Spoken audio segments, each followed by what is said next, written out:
Manipuri Wari, Folk Tales and Others. ETA THAOMEI 3 last episode. Mayamna kusinari yengba loiraga mayamna subscribe tawbiram. ETA THAOMEI thaina mamangagi matamda khun amada yumdongpo ama leirami. Nongmadi huranba ama changlae yumduda hanubina huranbado tanaba wari liram yasumna. Angang sa hanubise lausing singdra huranbado hojik wari tari.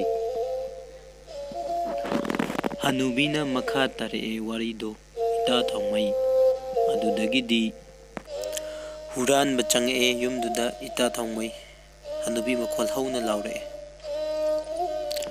Oh lekai huran bachange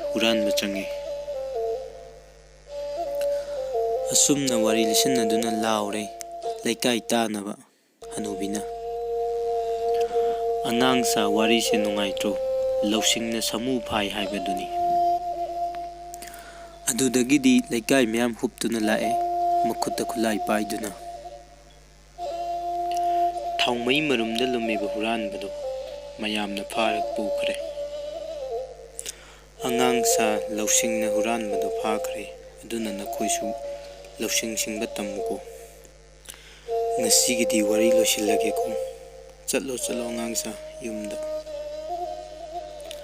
Wari loire matang asida episode 9 hapsariba wari sing asi yengbirba khudingmakpo thagatba phongdoksari.